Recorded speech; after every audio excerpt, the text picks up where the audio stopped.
Well, good afternoon, everyone. Welcome to the Internal Medicine Grand Round today, sponsored by the Division of Hematology, Oncology, Palliative Care. I'm happy to introduce our speaker for today, Dr. Keri Maher, who is going to talk to us about acute myeloid leukemia and novel therapeutic approaches. Dr. Maher is an assistant professor of medicine at VCU Massey Cancer Center. She joined our division last year. She's been here with us about 9 months. Short time, but already has established herself. She did her medical degree from the Western University of Health Sciences and then completed her residency in internal medicine and fellowship in hematology oncology at the University of Arizona in Tucson. She also then completed a visiting fellowship in bone marrow transplant at the University of Washington Hutchinson Cancer Center. She's triple board certified in internal medicine, hematology, and medical oncology. She began her assistant professorship at the University of Arizona in 2017, where really her clinical practice focused on acute leukemia and cellular therapy. And she was also the medical director of the inpatient oncology and co-chair of the hematology malignancy clinical trials team at the University of Arizona. She currently, Dr. Maher currently specializes in malignant hematology with a specific focus on acute leukemias, which she's going to talk about today. She's an associate member of the developmental therapeutics team here at the Massey Cancer Center, and also an early phase disease working group faculty leader for hematology.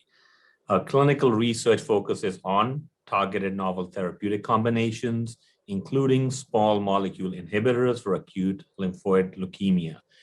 In the time that she's been here, I've really been impressed by her enthusiasm, her energy. She's always willing to take on new projects. And she's one of our EPIC champions as well. Really appreciate everything that Keri has been able to put forward in the last few months, and she continues to grow academically and clinically. So without further ado, Dr. Maher, tell us more about acute myeloid leukemia. Thank you, Dr. Mateen. I'm very happy to be here in Richmond, and I'm very happy to be able to talk to you all during Grand Rounds today about my favorite topic to talk about, which is acute myeloid leukemia, or AML.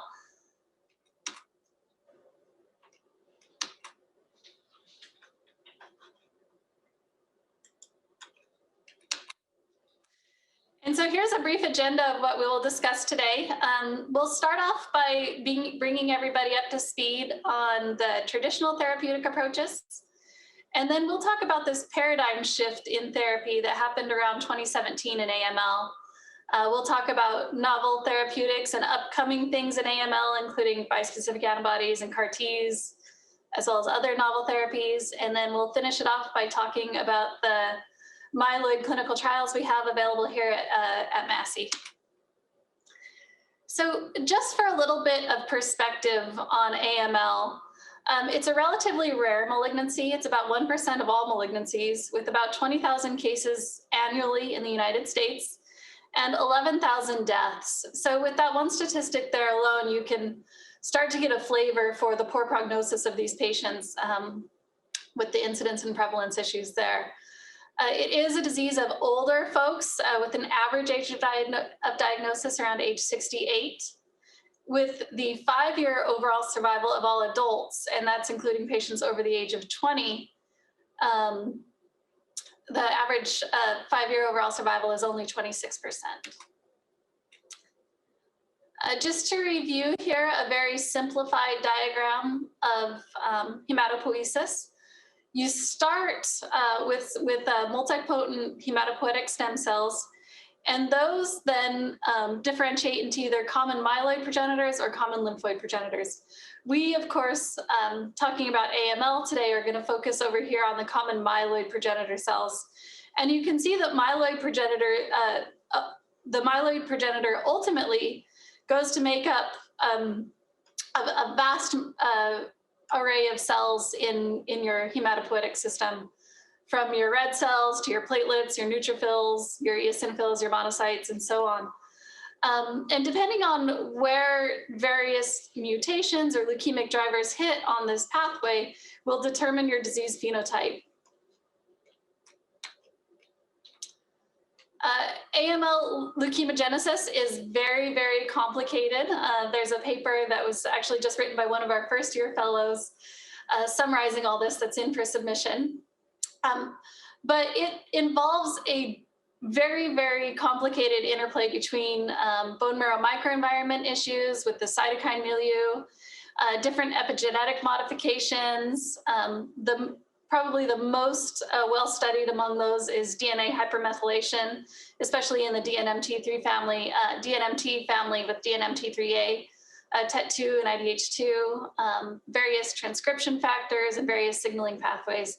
And these all play a role in any one individual's disease and then also amongst different AML subcategories as well.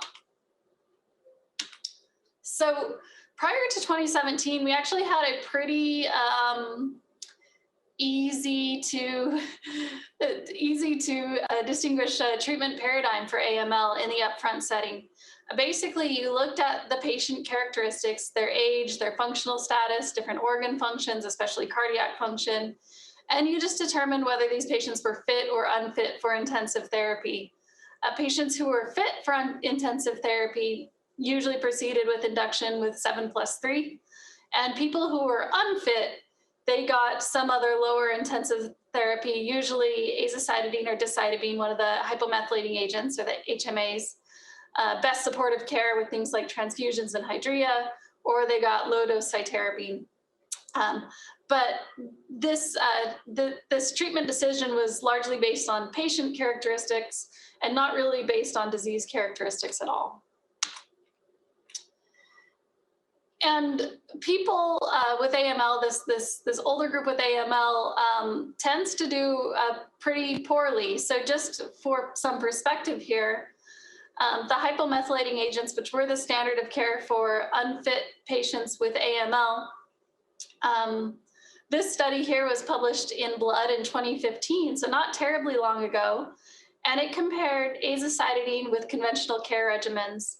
And conventional care regimens could include things like low-dose cytarabine or induction or best supportive care, basically at the investigator's discretion. It included only the older group of people with AML, age 65 or greater, but it did include people with de novo or secondary AML. And basically what you see is a median overall survival in the azacitidine group of about 10.4 months. And this was increased from the conventional care group with a median overall survival only of about 7 months or so. So there was an increase from the conventional care group in the hypomethylating agent group by about 4 months. But either way you slice it, when you're looking at about 7 months versus about 10 months, that's still a poor prognosis any way you look at it. And this was looking at the hypomethylating agent azacitidine. Its sister drug decitabine, we have kind of similar data for that. This study here was published in the Journal of Clinical Oncology in 2012, looking again at decitabine versus physician's choice, and physician's choice in this study included things like low-dose cytarabine or supportive care.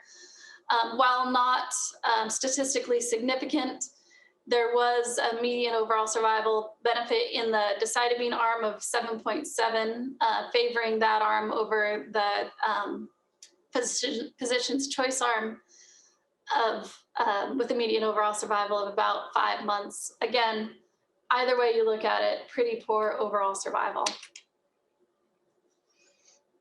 This study here, I mostly want you to look at the LODAC alone arm, the low-dose cytarabine alone arm. This study was actually looking at Glastigib plus LDAC, and it showed an overall survival benefit there. But I really want to show you the historical comparison here, with low-dose cytarabine median overall survival being just about 5 months. So prior to 2017, the best of our therapies for patients who weren't induction candidates bought a median overall survival of somewhere around the 10-month range.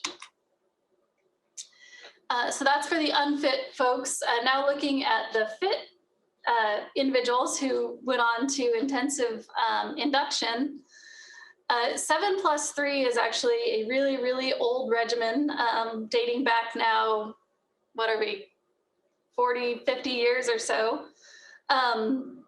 But this CALGB study that was published in Blood in 1981 really solidified infusional cytarabine as the standard of care with induction. And it's what we still use today. The 7 in 7+3 is 7 days of continuous infusion cytarabine, whereas the 3 is 3 days on days 1, 2, and 3 of some sort of anthracycline. I tend to use daunorubicin. Some institutions use idarubicin. Long story short, some sort of anthracycline in that 3. It has a decent complete response rate of 56% with a single cycle of induction. However, a lot of these patients will go on to relapse, and the median overall survival, the best median overall survival that was achieved in this study was about 35 months. So we're still talking short of 3 years, even with our most intensive of therapies. So that's where we were at prior to about 2017 or so. Since that time, there's been a large shift in the way we treat AML. And of course, for this to have come about in 2017, there's been research going on long before then to really bring this about. But I see 2017 as a turning point for a lot of reasons. Number one, we had a lot of therapies that became FDA approved that year. And also there was a reclassification of AML risk categorization at that time by the World Health Organization, the WHO. And what this did for AML is really make molecular profiling standard of care. Before this time in the community, a lot of times people would get FLT3 testing, but a lot of times not a whole lot beyond that. And nowadays, we standardly run gene panels to look for a multitude of important genes in leukemogenesis for AML, including things like FLT3, IDH1, IDH2, CBPA, RUNX1, TP53, a whole host of them. Our panel here includes more than 50 genes that we look for in determining the root cause of someone's AML, and we can use that information then to more rationally guide our therapies. And this then ushered in this new era of targeted therapeutics. What it also did is intensified that less intensive treatment paradigm. So it gave a lot more options for the people who were non-induction candidates in terms of their treatment opportunities, which then has improved their overall survival. But as a side effect of that has made their treatment a lot more intense as well. We now routinely use doublet therapies, and maybe down the line we'll even use triplet therapies for these less intense regimens.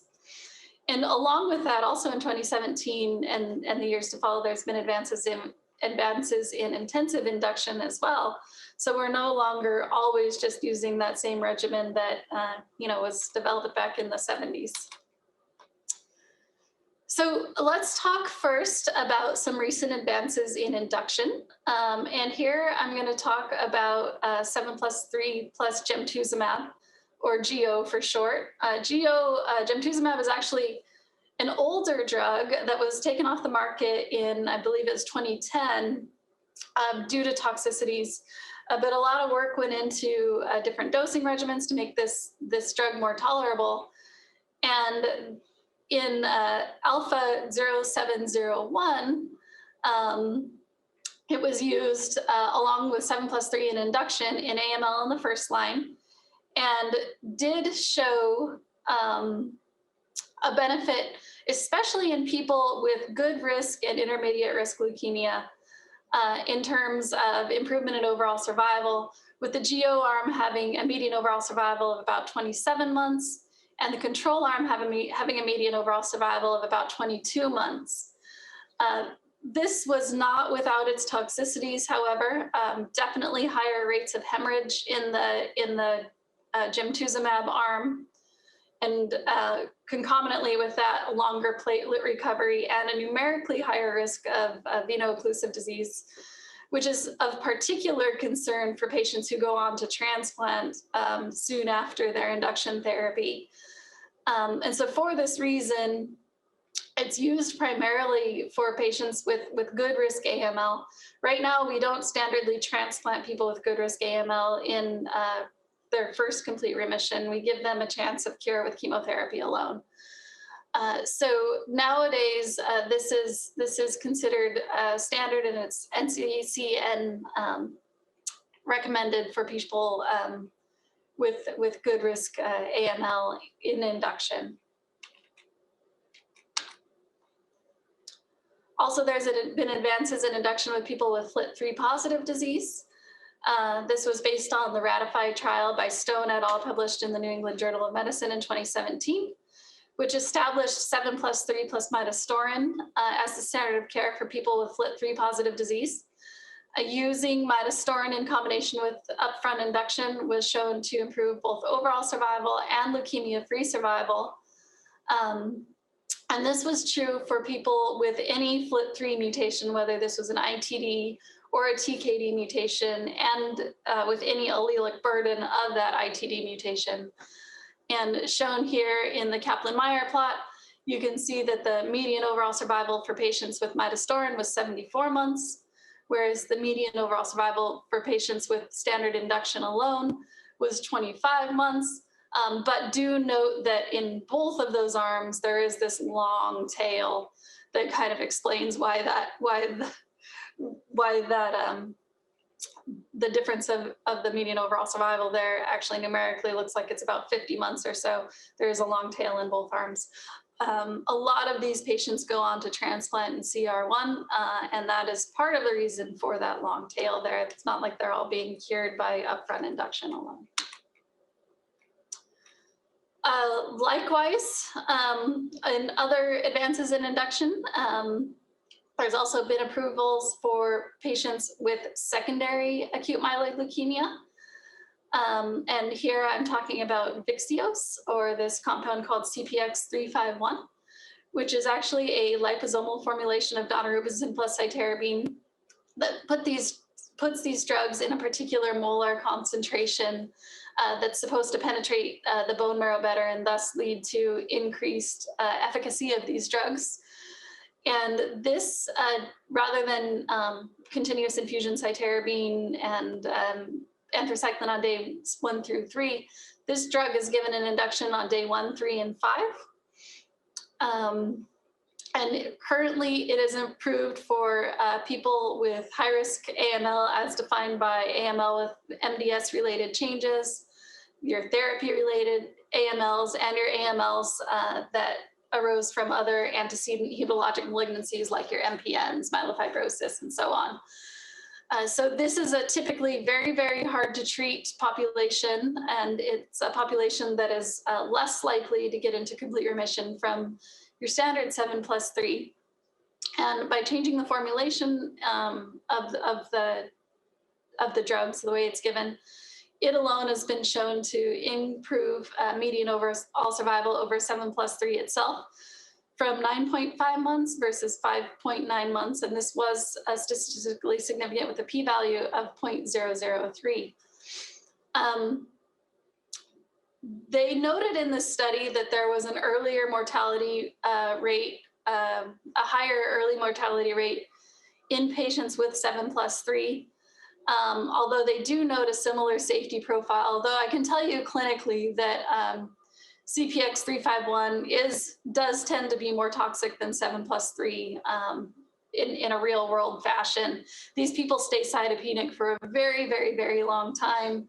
And so they're in the hospital getting transfused for weeks and weeks and weeks on end, and neutropenic fever and infections, including fungal infections and serious infections like endocarditis, happen in these patients a lot. That being said, if you can get these patients through those complications, it does put their AML in remission better than otherwise, and thus is able to bridge these patients to transplant more effectively, as transplant is the only curative option for these patients. And you can definitely see that down here in this bottom graph, in graph C, where you look at the patients that went on to transplant, and those patients who went on to transplant after CPX-351 really did quite astonishingly better than those patients who went on to transplant after 7+3. Oh, and also just as a side note, this Vyxeos was approved back in 2017 in the older adult population, but recently the FDA expanded that approval into the pediatric population as well. So the VyaliA trial, this is probably the most talked about thing in AML today, because it really has changed the way we think about older adult and elderly AML therapy. So this study looked at azacitidine versus placebo versus azacitidine plus venetoclax. And really, it kind of rocketed the azacitidine plus venetoclax into being the standard of care today for any of the non-fit patients that can't tolerate intensive induction, that are non-fit for that, but still not frail. So in this study, they looked only at the very elderly patients age 75 or older, or that had a serious comorbid conditions that precluded them from getting intensive induction, and looked at these two drugs. And ultimately, what they found was that the median overall survival was higher in the combination group, 14.7 versus 9.6 in the azacitidine alone group. You'll remember earlier in this presentation when I presented the AZA alone data, and the median overall survival in that study, in that historical study, was 10 months. So really kind of consistent with that historical data here, with the AZA venetoclax group then improving median overall survival by about 5 months or so. Again, when you're talking about a patient and you're talking about 10 versus 15 months, not that those things are markedly different, but finally we're starting to make some headway in getting over that 1 year mark, which we haven't been able to do yet in these non-intensive induction candidates. That being said, the toxicity, as you might expect, was higher in the azacitidine plus venetoclax group. Specifically, the cytopenias can be very difficult to tolerate, including thrombocytopenia, neutropenia, febrile neutropenia, anemia, and the infections that go along with that. And I can tell you clinically that that's probably the hardest thing to manage in the azacitidine plus venetoclax group. They require constant transfusions. I usually have these patients in clinic 3 times a week, getting platelet transfusions or blood transfusions. They often need to be admitted for neutropenic fever. They almost always require dose reductions for tolerance due to their cytopenias once they get into complete remission. And this regimen alone often requires dose reductions, as there are many drug interactions with venetoclax, including things like their antifungal prophylaxis and so on. So while it is difficult to manage, it has definitely improved the outcomes for this older population or this patient with a lot of comorbidities. It can be effective in bridging a lot of these patients to transplant when they are transplant candidates. And if they're not transplant candidates, it gives them the best chance at a longer overall survival, with, of course, the trade-off that a lot of these people will still be spending a lot of their time in the infusion center getting blood and platelets. There's also been a lot of advances in other targeted therapies. As I mentioned earlier in this talk, there's been a lot of work into leukemogenesis and various mutations that drive leukemia development. IDH1 and IDH2 are 2 of these important genes. IDH standing for isocitrate dehydrogenase. And these are 2 of your old TCA cycle enzymes that you might remember from undergraduate biochemistry way back in the day, with IDH2 being in the mitochondria and IDH1 being in the cytoplasm.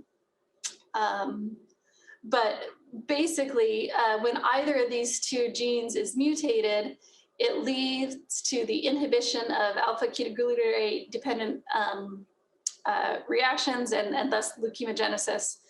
These mutations are not incredibly common in AML, but they do happen. Each of them happens at a frequency of roughly 10% or so. So you'll find one of these mutations in up to about 20% of patients with adult AML. You also end up seeing these mutations in various MPNs like myelofibrosis and things like that as well, where they're looking at targeting these mutations in those disease states as well. But ivosidenib was developed as an IDH1 inhibitor, and it was approved first in 2019 in the Upfront setting for non-induction candidates based on a single-arm multi-center trial, which showed a 43% complete remission rate, or complete remission with incomplete hematologic recovery with just that one single oral targeted drug. Approved in relapsed refractory AML 1 year previous to that in 2018, where even in this relapsed refractory population, about 33% of people were able to achieve a complete remission.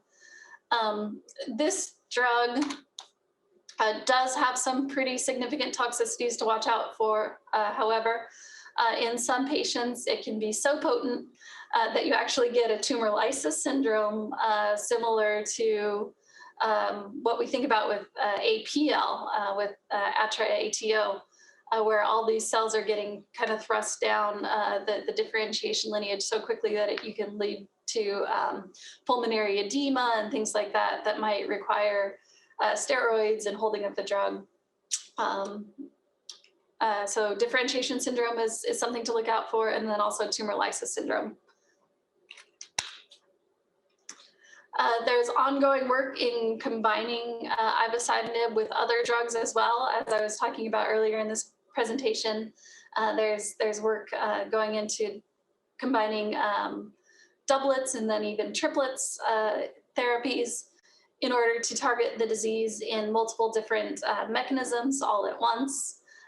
So there's ivosidenib plus azacitidine trial going on right now in the phase 3 setting, after earlier phase studies showed a pretty impressive response rate of 78% with a 12-month survival of 82%. And if you remember, just again, obviously different studies, different populations, you can't compare to head, but really breaking that 12-month mark has been really hard in elderly AML.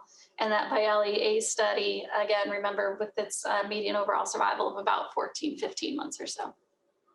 So exciting work going on here.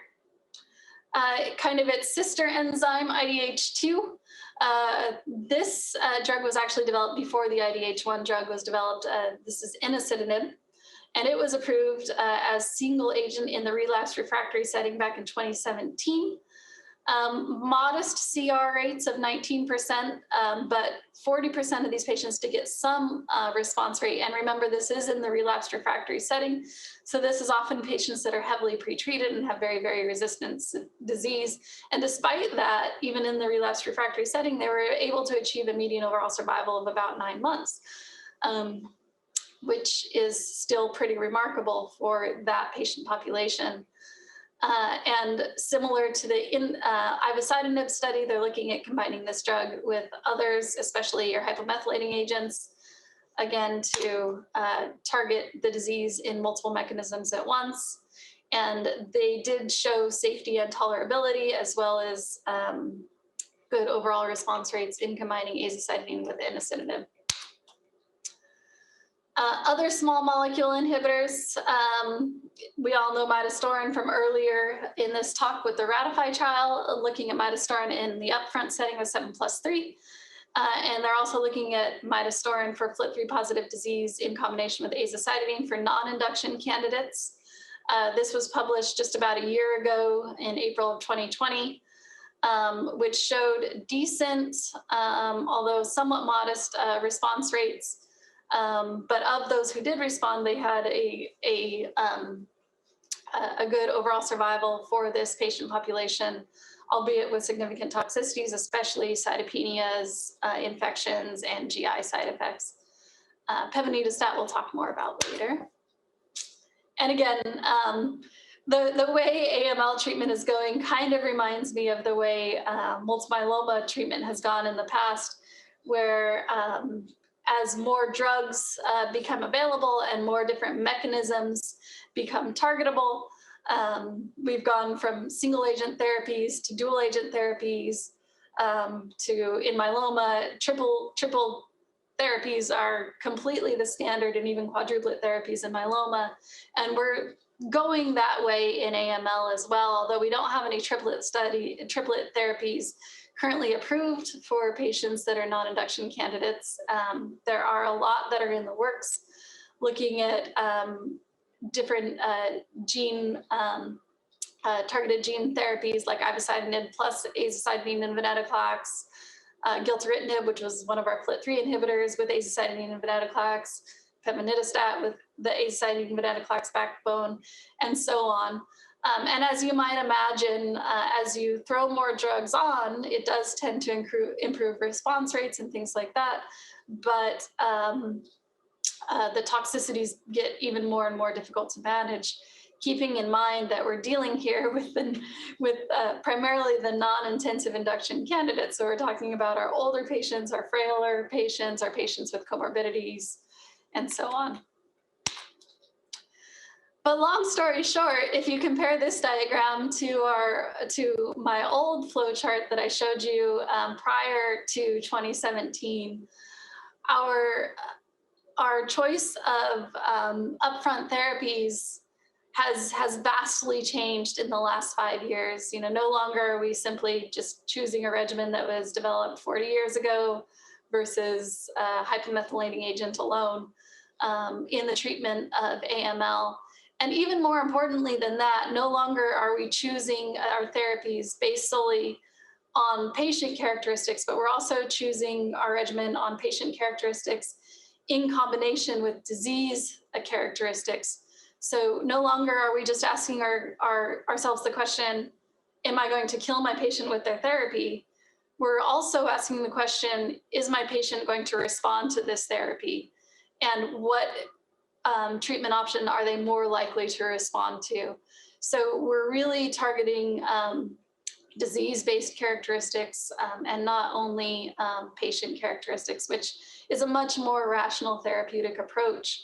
And this here is just in the upfront setting, and you can see how much it's evolved in the last 5 years. If I tried to draw a chart like this in the relapsed refractory setting, it would just be way too messy to even try to write down. So very exciting times, a lot going on in AML. And so with that, then I want to talk about some of my favorite upcoming drugs and therapeutic approaches. And again, there's just way too much here to really talk about all in one talk. So I just highlighted a few of my favorites. And one of my favorites is Magolomab. And Magolomab is a monoclonal antibody that targets CD47. And CD47 is a macrophage immune checkpoint inhibitor. And so basically what this drug is designed to do is to reprime the macrophage phagocytosis of AML cells. So really exciting, very novel mechanism here. It did receive FDA breakthrough therapy designation for newly diagnosed MDS in September of 2020, and I'll show you some of that data here soon. And then there is thoughts that you could also use this drug in synergy with some of our old favorites like azacitidine to even improve response rates from there. Still in very early phases, but despite that, good old MD Anderson is already looking at this drug within triplet therapy as well. So this here is a waterfall plot showing activity of Magolomab plus azacitidine in both MDS and AML. So AML are your kind of salmon colored lines here, and your MDS is your blue colored lines here. And I think this waterfall plot really shows nicely the activity of Magolomab plus azacitidine with respect to the change in bone marrow blasts.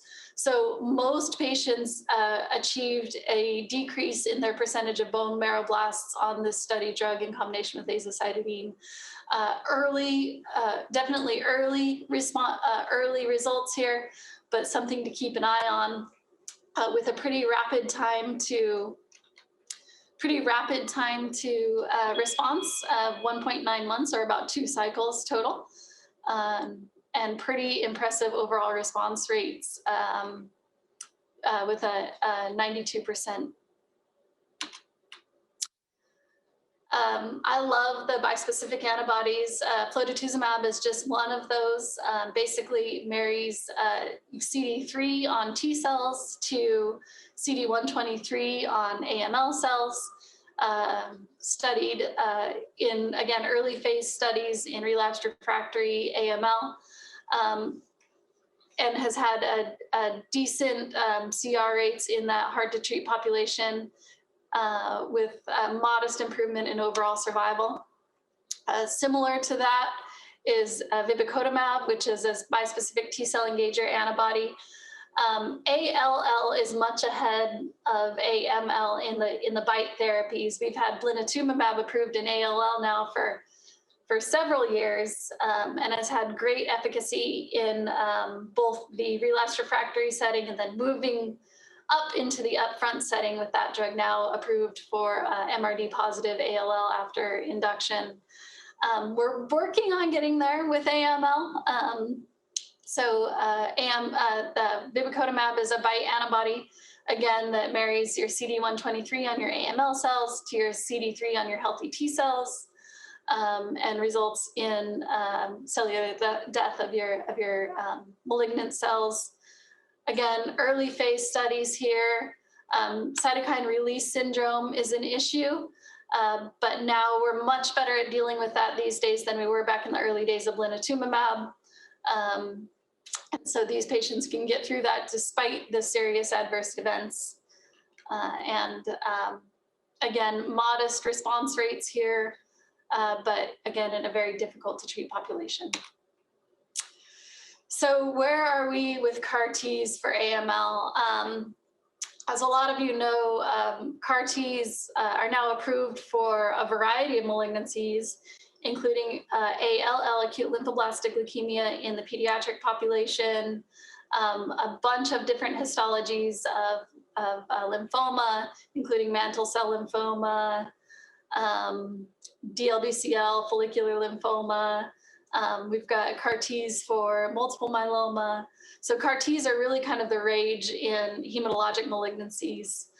Basically what CAR-Ts are these genetically engineered autologous T cells. So one collects T cells from the patient, ships them off to a lab, and has them genetically modified, usually by a lentivirus vector, where they then express a target, whatever target one decides, on the surface of those T cells.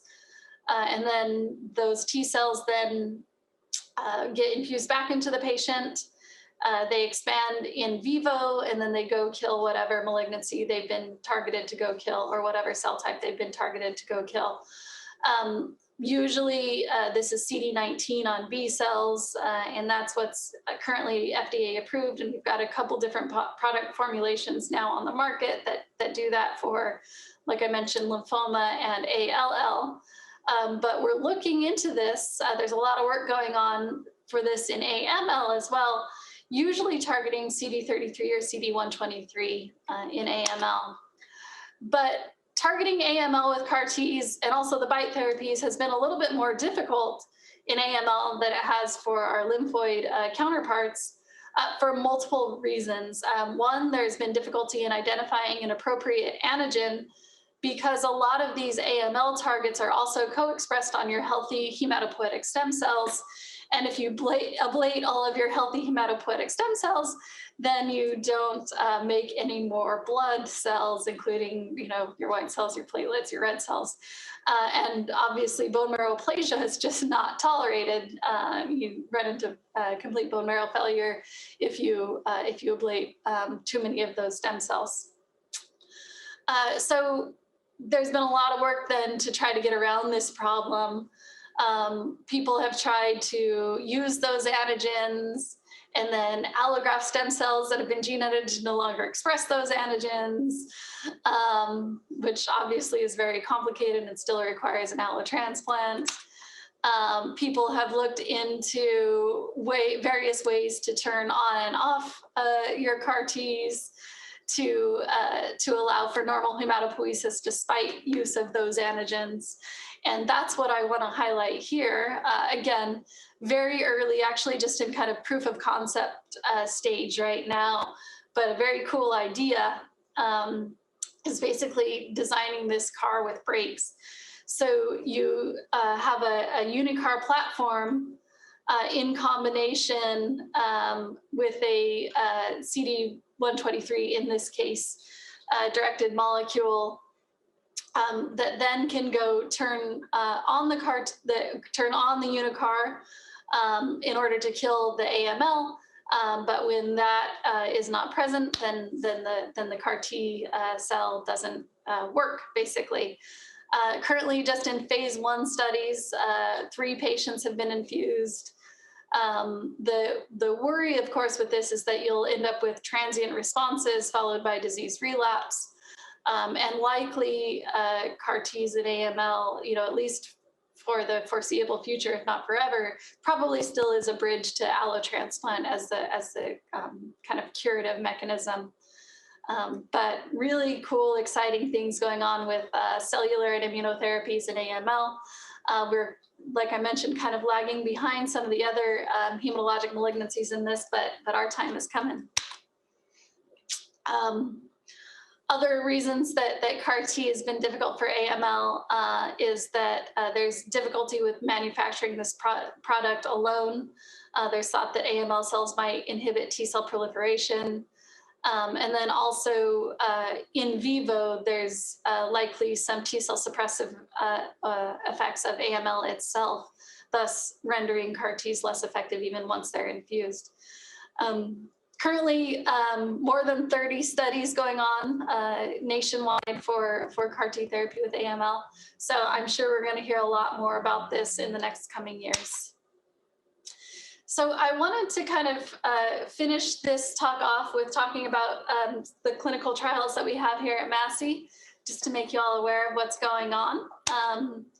And we have a couple preclinical and clinical studies, as well as some coming down the pipe. I've got 2 studies that will hopefully open up here at Massey within the year. One is an induction study looking at a 7+3 plus AMG 232, which is a p53 modulator, and also looking at trying to bring one of the BiTE antibody studies, CD3 and CD123 BiTE studies here to Massey within the next 6 to 9 months or so. But what we have open right now is a very interesting relapsed refractory study in AML based on science done here by our translational basic scientist, Dr. Grant, which is really exciting. And this is a phase 1 study of pevonedistat plus belinostat. So pevonedistat is a NET8 activating enzyme inhibitor that disrupts cancer cell growth through a variety of mechanisms, including checkpoints, DNA damage checkpoints, DNA replications, and so on. And it's been shown in the lab in mouse models, as well as in cell lines, to act synergistically with HDAC inhibitors like belinostat, which interrupt DNA replication. So there's good preclinical data to support the use of these drugs together in relapsed refractory AML. And also, interestingly, preclinical models have suggested that these drugs show particular efficacy in p53 and FLT3 ITD mutated AML, so a particular efficacy in those patients that are the hardest to treat.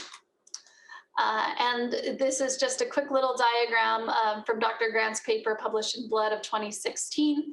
I know it's a little bit hard to read here, but this is looking at mouse models using these drugs.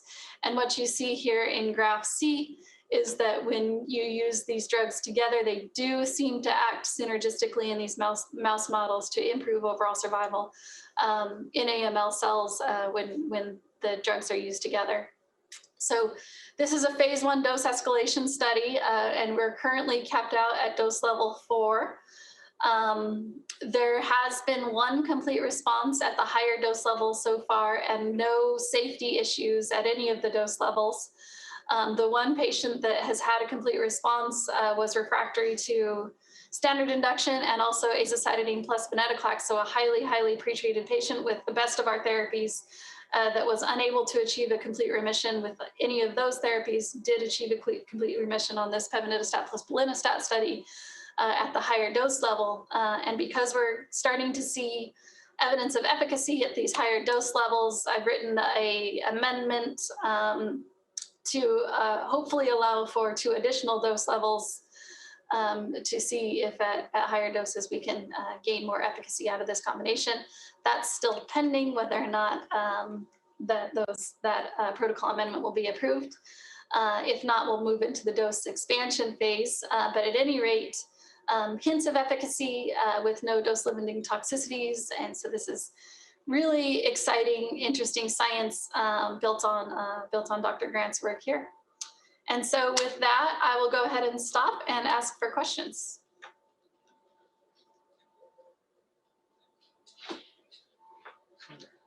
One question asked.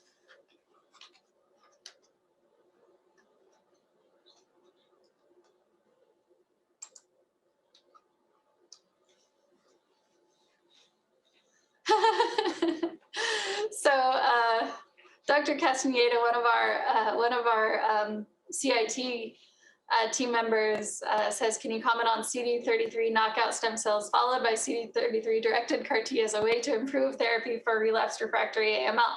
Yeah, so I mean, I sort of very briefly glanced over this as one of the strategies that has been tried in terms of cellular therapy for AML.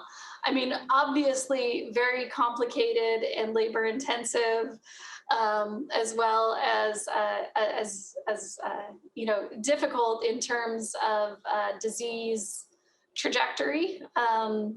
You know, often these patients with relapsed refractory AML have very aggressive disease that doesn't really like to sit around and wait for CAR T manufacturing and that sort of thing. So lots of potential issues here with this type of therapy, but definitely something that's still in the works.